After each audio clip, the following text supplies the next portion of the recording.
so much love from Saskatchewan. Hello, fellow Canadian.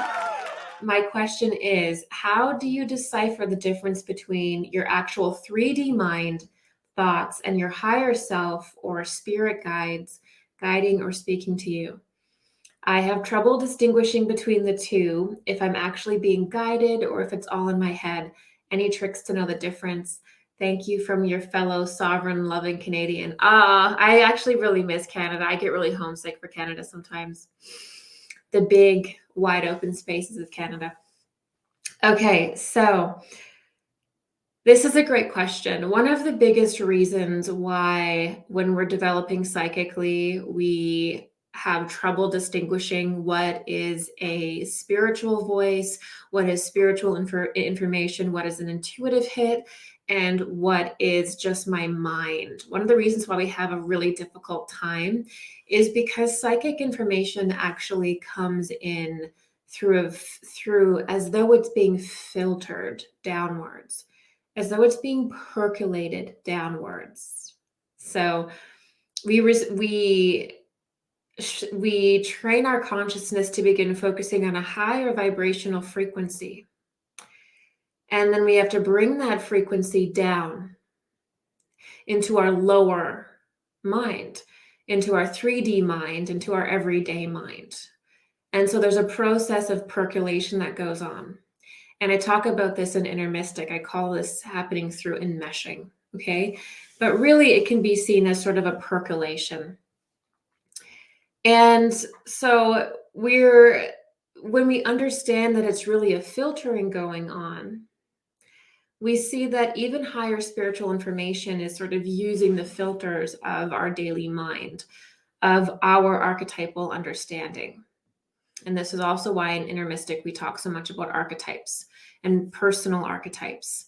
You know, your personal meaning of a bell, your personal meaning of a flower, whatever that is that spirit does not use a collective system of archetypes. Not really. It uses your personal system of archetypes to communicate with you. And so because of that, because it's literally a spiritual force or spiritual energy that's activating your lower consciousness, your 3D consciousness, what ends up happening is it can feel exactly like your own thoughts.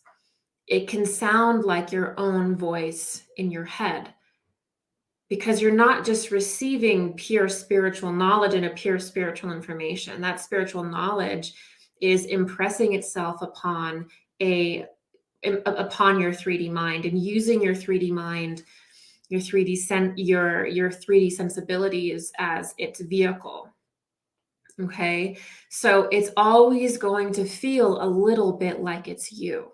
It's always going to feel a little bit like it's you. And this is where a lot of people stop, because they feel like, oh my gosh, like I feel like I'm making this up.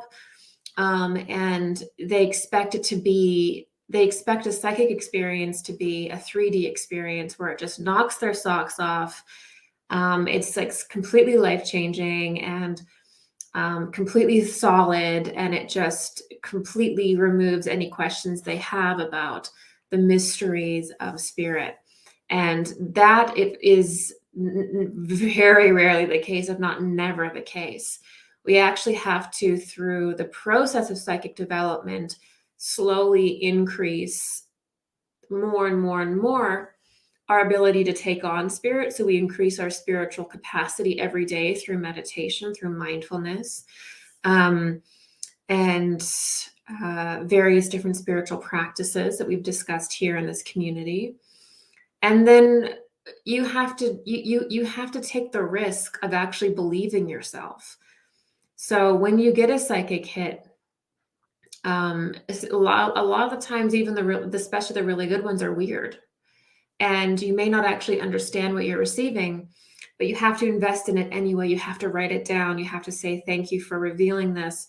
You have to give it legs.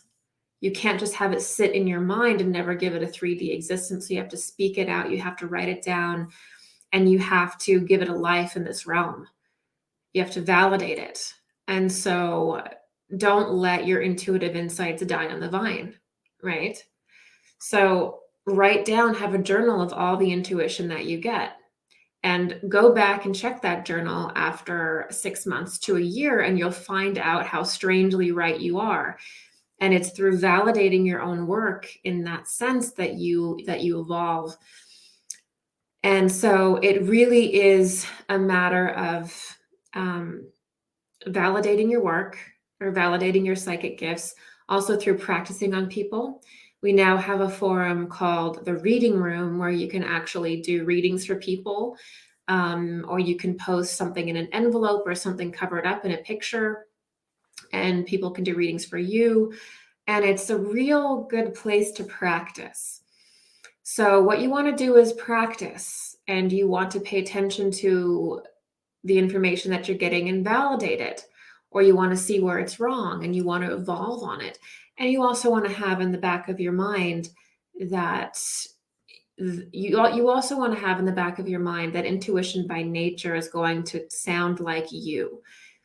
It's going to kind of come through your higher self, your energy, and only through the real secret is that the more you cleanse yourself of negativity and negative beliefs, the more obvious your intuition becomes.